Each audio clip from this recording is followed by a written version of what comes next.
Hi friends, अभिमान academy के environment study series में एक बार फिर से आपका स्वागत है।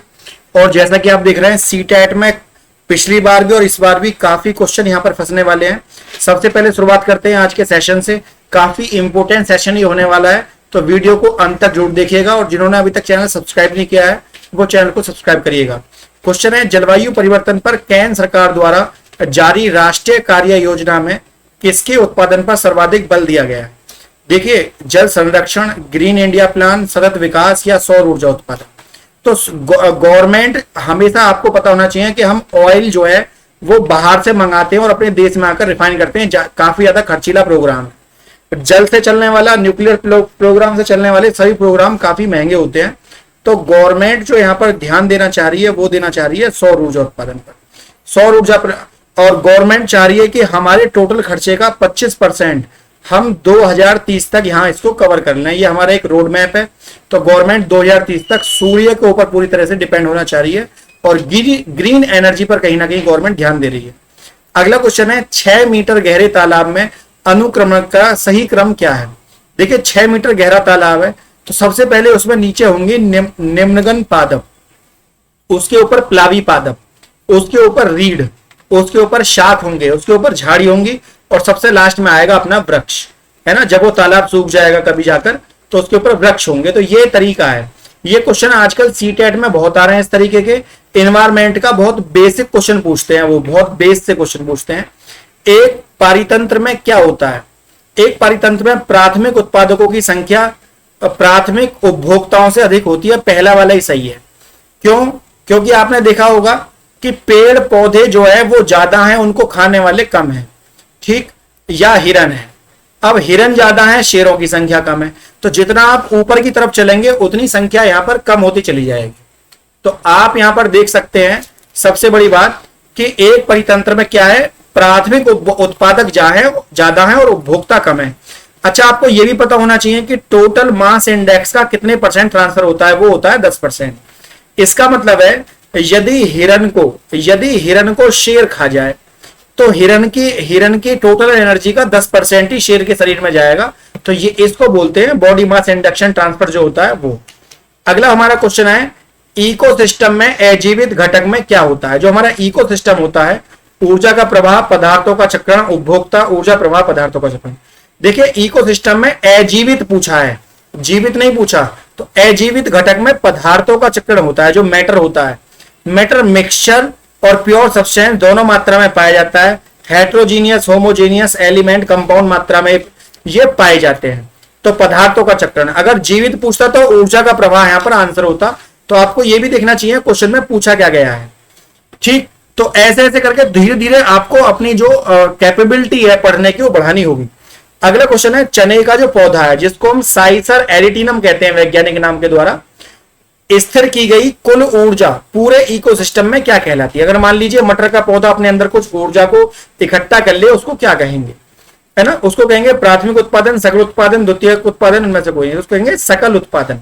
जो भी वो एनर्जी कर रहा है वो उसका उत्पादन है। क्यों? क्योंकि वो सूर्य की रोशनी में सीधा सीधा अपना फोटोसिंथेसिस के द्वारा अपना भोजन वो बना रहा है, वो उसका उत्पादन है। इकोसिस्टम में अब घटक के अंतर्गत किसको सम्मिलित किया जाता है? देखिए, इकोसिस्टम में जीवाणु, कवक और सूक्ष्म जीव ये सभी शामिल होते हैं। तो आंसर हो जाएगा दोनों, मतलब माइक्रोबायोटिक ऑर्गेनिज्म भी आते हैं, बड़े भी आते हैं, छोटे भी आते हैं, कवक, शैवाल सब आते हैं। अगला क्वेश्चन है, बहुत इंपॉर्टेंट क्वेश्चन है, इसको आप ध्यान से देखें। भोजन श्रृंखला का सही क्रम क्या है?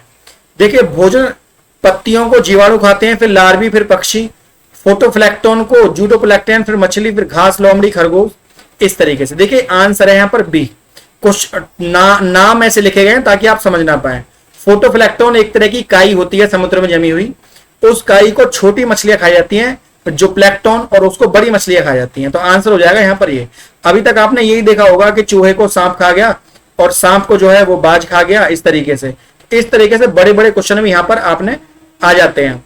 इकोसिस्टम में ऊर्जा का प्रवाह नीचे से ऊपर की ओर होता है और यह स्तर में कम हो जाता है। यह कौन सा नियम है? क्योंकि ये नियम है ऊर्जा गतिकी का दूसरा नियम।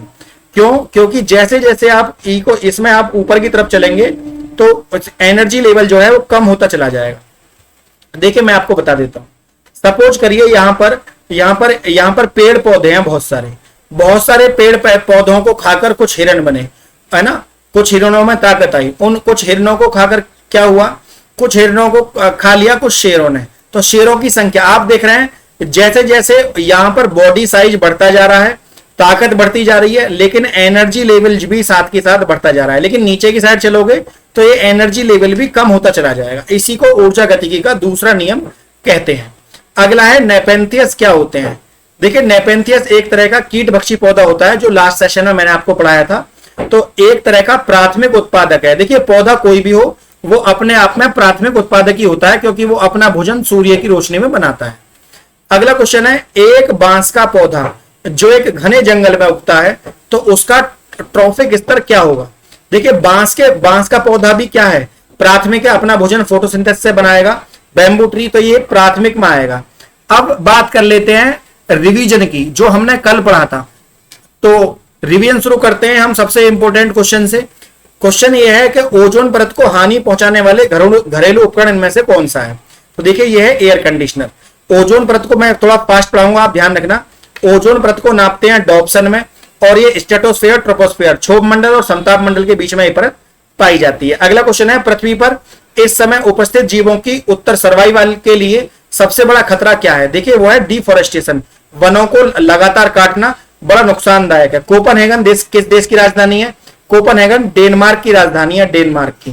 ठीक, अब बात कर लेते हैं आसपास के देशों की भी, जो हमारे पड़ोसी देश हैं, इनसे काफी क्वेश्चन आते हैं। भारत की राजधानी दिल्ली है, मुद्रा रुपया है। पाकिस्तान की राजधानी इस्लामाबाद है, मुद्रा रुपया है। नेपाल की राजधानी काठमांडू है, मुद्रा रुपया है। और श्रीलंका की राजधानी श्री जयवर्धने कोट्टी है, नई बनी है, ध्यान रखना, रुपया। बांग्लादेश की मुद्रा टका है और राजधानी ढाका है।